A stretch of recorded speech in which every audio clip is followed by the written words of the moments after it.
Le conflit qui fait rage dans les eaux turbulentes du nord de la mer Noire et sur ses rives adjacentes est pour beaucoup d'observateurs avertis et de stratèges militaires fondamentalement mal interprétés, loin des narratifs officiels qui dominent les grands médias occidentaux. Des réalités géopolitiques et militaires plus profondes émergent, suggérant une issue que peu de gens avaient envisagée ou osé admettre. En effet, certains analystes clés, dont la perspicacité est reconnue dans les cercles de défense et de renseignement, affirment avec une conviction grandissante que la zone de guerre est déjà, sur le plan strictement militaire, irrévocablement perdue pour l'une des parties. Des révélations chocs et des analyses sans concession, provenant notamment d'un ancien conseiller de haut rang à la défense américaine, secouent actuellement les fondements même de l'échiquier mondial, remettant en question les stratégies adoptées et les prévisions communément admises. Dans un instant, nous allons explorer en profondeur les raisons pour lesquelles cette escalade inattendue et l'évolution du conflit pourraient non seulement modifier les frontières, mais aussi radicalement redéfinir les paradigmes de sécurité de notre monde post-guerre froide. Ces développements, d'une portée historique, peuvent directement influencer la stabilité déjà précaire de l'économie mondiale, vos investissements personnels, la valeur de votre épargne et même l'avenir des relations internationales, en modelant de nouvelles alliances et en brisant d'anciennes. Les ramifications de cette situation pourraient se faire sentir de manière systémique, depuis la volatilité des marchés de l'énergie et la fiabilité des chaînes d'approvisionnement jusqu'à l'effervescence des marchés financiers et les décisions des banques centrales, impactant ainsi concrètement votre quotidien, de la facture d'essence à la capacité d'acheter des biens de consommation. Selon le colonel Douglas MacGregor, dont l'expertise stratégique et l'expérience du terrain sont internationalement reconnues et respectées dans les milieux militaires et académiques, il est l'auteur de plusieurs ouvrages de référence sur la guerre moderne et a été l'un des plus jeunes colonels de l'armée américaine.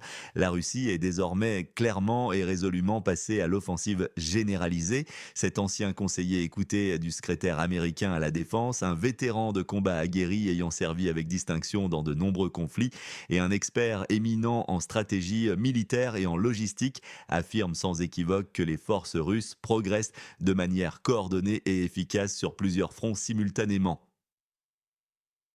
La situation actuelle sur le terrain, telle que minutieusement décrite par MacGregor, basée sur des renseignements qu'il estime fiables, indique des avancées notables et systématiques qui modifient le rapport de force. Plus précisément, dans la région clé au nord de Pokrovsk, une ville stratégique dans l'oblast de Donetsk, les forces russes auraient réalisé une percée d'une ampleur significative, jugée décisive. Cette avancée, dont l'estimation prudente se situe entre 12 et 15 kilomètres de profondeur dans les lignes ennemies, n'est pas une simple incursion tactique. Elle conduit inexorablement à l'encerclement progressif de villes clés d'une importance stratégique majeure pour la défense ukrainienne, incluant Pokrovsk elle-même, un nœud logistique et de communication vital, et Mirnorad, une autre localité essentielle dans la configuration de la défense de la région. Un tel encerclement priverait les forces assiégées de ravitaillement, de renforts et de voies d'évacuation, menant inévitablement à leur affaiblissement, voire à leur destruction ou leur reddition, ce qui changerait radicalement la dynamique des opérations dans ce secteur crucial. La résistance des forces armées du pays de changement, autrefois présentée comme héroïque et inébranlable, est jugée désormais particulièrement faible et fragmentée par MacGregor. Il affirme, sur la base de ses analyses des pertes et du moral des troupes, que la majorité écrasante des soldats originels de cette ex-république soviétique aurait appris dans les combats acharnés, décimés par la puissance de feu russe et l'attrition. Ce bilan humain effroyable, s'il était avéré dans sa pleine mesure, laisserait des cicatrices indélébiles sur des générations. Les combattants restant sur le terrain, ces derniers bastions d'une armée autrefois forte, seraient, selon ses dires alarmants, majoritairement composés de personnes âgées, souvent mal équipées et peu entraînées pour les rigueurs du combat moderne, et d'adolescents enrôlés de force ou par désespoir, ce qui soulève des questions profondes sur la moralité et la durabilité de l'effort de guerre. Pendant ce temps, le président Volodymyr Zelensky, conscient de cette réalité militaire désastreuse, est engagé dans une tournée européenne frénétique et désespérée, Cette tournée, qui le conduit de capitale en capitale, a pour objectif primaire d'obtenir désespérément de nouveaux fonds, car les caisses de l'État sont vides, et des armes, car les arsenaux sont épuisés et les lignes de front s'effondrent. L'intention sous-jacente de cette diplomatie du désespoir serait de maintenir, selon MacGregor, une illusion persistante et savamment orchestrée que le pays sur la frontière avec la Fédération de Russie possède encore des forces viables et une capacité de combat significative capable de renverser la vapeur. Cette façade médiatique serait essentielle pour justifier le soutien occidental continu, malgré la réalité implacable du terrain. Dites-nous, où êtes-vous en ce moment et quel est votre point de vue sur cette situation critique? Écrivez en commentaire d'où vous écoutez cette analyse cruciale et si vous partagez cette perception. Votre perspective est précieuse dans ce débat complexe et souvent polarisé. L'expert Douglas MacGregor, fort de son expérience militaire profonde et de sa connaissance encyclopédique de l'histoire des conflits, offre une évaluation remarquablement précise et sans concession de la situation stratégique. Selon son analyse, l'établissement militaire du pays à un carrefour géopolitique a subi des dommages irréparables et considérables, bien au-delà de ce que les rapports officiels occidentaux veulent bien admettre. Ils considèrent cette destruction des capacités militaires comme étant déjà largement atteinte, un point critique du conflit où la capacité d'une partie à mener des opérations offensive majeure a été fondamentalement érodée. Pour lui, la guerre, du point de vue strictement militaire et stratégique, est terminée dans le sens où l'objectif de détruire la capacité offensive de l'adversaire a été atteint. La Russie aurait, d'après ses dires, atteint ses objectifs stratégiques fondamentaux, qui n'étaient pas d'occuper l'intégralité du territoire, mais de sécuriser ses zones d'intérêt vital et de neutraliser la menace perçue. Le président Vladimir Poutine, toujours selon l'observation de MacGregor, ferait preuve d'une retenue et d'une patience que beaucoup en Occident sous-estiment, voire ignorent, une approche calculée et non réactive. Il attendrait un développement des événements internes à l'Occident, une sorte de maturation des crises qui s'y profilent. Plus spécifiquement, il anticiperait un changement politique interne majeur et profond en Occident, notamment aux États-Unis, qui pourrait modifier radicalement l'approche de Washington vis-à-vis de la Russie. L'objectif déclaré et primaire de la Russie, tel qu'interprété par MacGregor, est avant tout de sécuriser son propre territoire historique et ses intérêts vitaux de sécurité, y compris la protection de sa population russophone et l'accès à ses bases navales stratégiques. Il affirme avec insistance que la Russie n'a aucun désir expansionniste de gouverner des populations non russes, réfutant ainsi la thèse d'une ambition impériale démesurée souvent avancée par ses détracteurs. La perspective, bien que lointaine, d'une future rencontre entre Donald Trump, si celui-ci revenait au pouvoir, et Vladimir Poutine, potentiellement sur un terrain neutre comme l'Alaska, est mentionnée comme une hypothèse. Cependant, MacGregor doute sérieusement de sa capacité à produire des résultats significatifs et tangibles en matière de résolution du conflit ukrainien. Il la qualifie de simple courtoisie protocolaire, une poignée de main diplomatique sans réelle substance. Les discussions, selon lui, pourraient se limiter à des négociations très circonscrites sur des sujets brûlants mais déconnectés du conflit immédiat, comme la réduction des armes nucléaires ou la gestion de la situation complexe et militarisée dans l'Arctique, une zone de tension croissante entre les grandes puissances.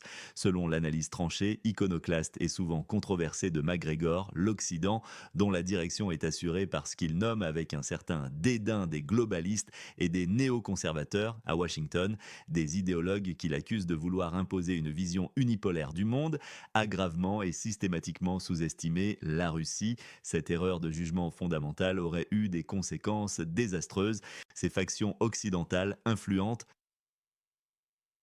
et puissantes considéreraient la Russie non pas comme un partenaire ou un concurrent légitime, mais comme une menace existentielle directe à leurs propres plans géopolitiques hégémoniques en Europe et aux États-Unis, une entrave à leur vision d'un ordre mondial dominé par les valeurs et les intérêts occidentaux. Ces élites sont accusées par MacGregor de vouloir activement et avec une détermination farouche détruire la Russie en tant que puissance souveraine, soit par la guerre économique, soit par un conflit par procuration, soit par la déstabilisation interne. Il affirme également, et c'est un point particulièrement explosif de son analyse, qu'elles auraient délibérément encouragé une immigration massive et non contrôlée vers les pays occidentaux. L'objectif caché, inavoué et perfide de cette politique migratoire serait, d'après lui, d'affaiblir délibérément et de manière irréversible les identités nationales occidentales, ces piliers culturels et historiques fondamentaux pour la cohésion sociale et la résilience des nations. Cette stratégie visait, dans son interprétation, à dissoudre les liens communautaires et à créer une population plus malléable et moins encline à la résistance face à un gouvernement mondialiste, pour ne manquer aucune mise à jour en temps réel sur ces analyses complexes, souvent en marge des discours dominants. Et pour accéder à des perspectives alternatives, pensez à vous abonner dès maintenant à notre chaîne et à activer les notifications. C'est essentiel pour comprendre les véritables enjeux. Parallèlement à ces enjeux militaires et géopolitiques d'une gravité sans précédent, l'analyste Douglas MacGregor, qui ne mâche pas ses mots, pointe du doigt une autre zone de vulnérabilité majeure et structurelle qu'il estime être le talon d'Achille de la puissance américaine, le système financier américain lui-même. Il le décrit sans détour comme étant dans un état de fragilité extrême, une situation potentiellement explosive qui pourrait déclencher une crise d'une ampleur systémique. Cette fragilité est illustrée selon lui par une dette nationale colossale et insoutenable. Il chiffre cette dette à pas moins de 37 000 milliards de dollars, un montant vertigineux qui défie l'entendement et représente une charge écrasante pour les générations futures. Non seulement cette dette est astronomique et en constante augmentation, mais l'expert observe également des difficultés croissantes et alarmantes pour les États-Unis à vendre cette même dette sur les marchés internationaux. Les acheteurs traditionnels, comme la Chine ou le Japon, montrent une réticence grandissante à acquérir ces bons du Trésor américain, soit par prudence, soit par une volonté de diversification de leurs réserves. Le dollar américain, autrefois pilier incontesté de la finance mondiale et monnaie de réserve dominante et indétrônable pour la plupart des nations, est désormais qualifié, et c'est une provocation sémantique forte, de poison par MacGregor.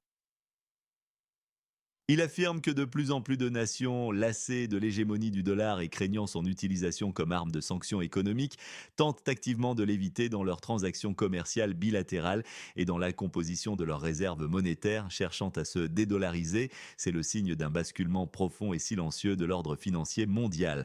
MacGregor, avec une précision glaçante, prédit une instabilité financière et économique significative et inévitable aux États-Unis. Il anticipe que cette instabilité, qui pourrait prendre la forme d'une récession sévère, d'une crise de la dette souveraine ou d'un effondrement boursier, pourrait survenir dans un délai remarquablement court de 60 à 90 jours, soit très prochainement. Les signes avant-coureurs sont, selon lui, déjà visibles pour qui veut bien les regarder. Il va plus loin en affirmant que les gouvernements occidentaux actuels, perçus comme fragiles et déconnectés des réalités de leur population, dont l'administration Biden aux États-Unis, celle d'Emmanuel Macron en France, qui fait face à un mécontentement social croissant, ou encore le cabinet Starmer au Royaume-Uni, qui s'apprête à prendre les rênes d'un pays en pleine incertitude, pourrait être purement et simplement balayé par ces bouleversements économiques et sociaux d'une ampleur sans précédent. Il compare, avec une analogie historique percutante, la situation interne de l'Occident contemporain à celle de l'Autriche-Hongrie historique juste avant son implosion, soulignant un manque critique de cohésion interne, des divisions ethniques et sociales profondes et une vulnérabilité structurelle aggravée par la corruption et l'incompétence perçue des élites. C'est un avertissement grave sur la fragilité des systèmes politiques occidentaux face aux chocs à venir.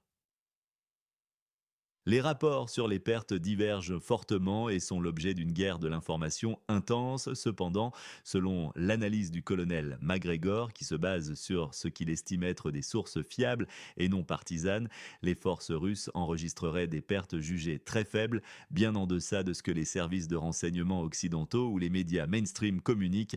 Il parle même de chiffres à un seul chiffre par jour pour la Russie, un fait remarquable et presque invraisemblable s'il est avéré, mais qui, selon lui, témoigne de la supériorité tactique et de la protection aérienne russe.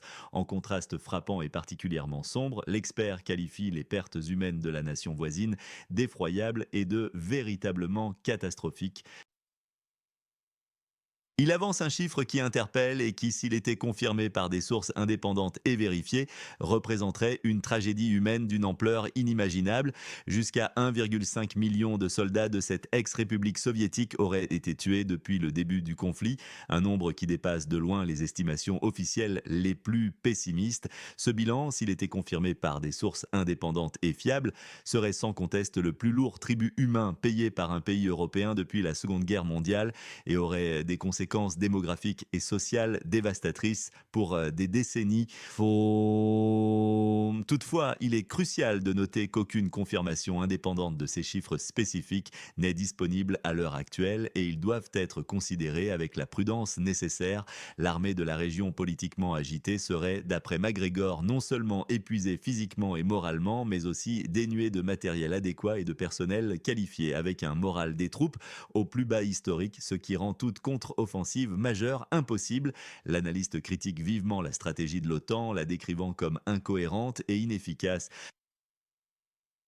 Il la qualifie, de manière cinglante et ironique, de troupeau de chats, soulignant un manque criant de direction unifiée, de coordination claire entre les membres aux intérêts divergents et une incapacité à s'adapter aux réalités d'un conflit de haute intensité. MacGregor accuse l'organisation de réduire des questions géopolitiques complexes et nuancées à une opposition simpliste et manichéenne entre bons et méchants, ce qui, selon lui, empêcherait toute reconnaissance légitime des intérêts de sécurité des adversaires et toute tentative de désescalade ou de négociation significative. Cette approche binaire ne ferait que prolonger et aggraver les conflits.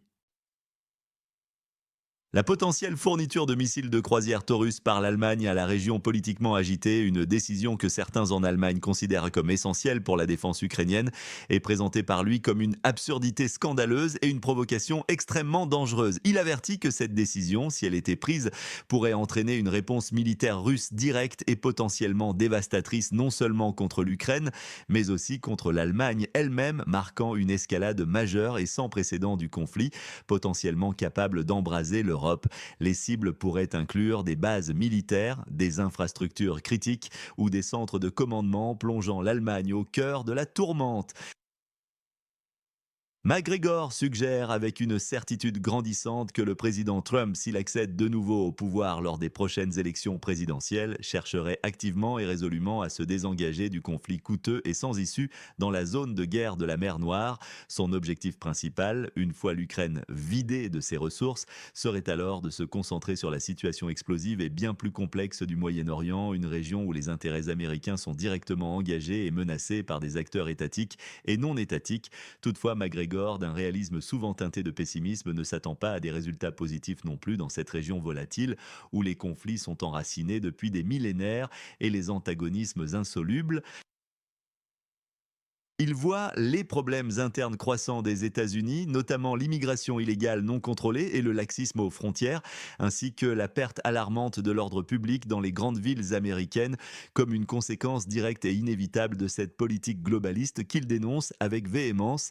Ces problèmes mineraient les fondations mêmes de la société américaine, la rendant vulnérable de l'intérieur. Le Deep State, ou ce qu'il appelle avec mépris une clique influente et insaisissable à Washington, incluant des figures clés de la CIA, du département d'État et du haut commandement militaire, des bureaucrates non élus mais dotés d'un pouvoir immense, est perçu par MacGregor comme un blocage majeur à tout changement de cap.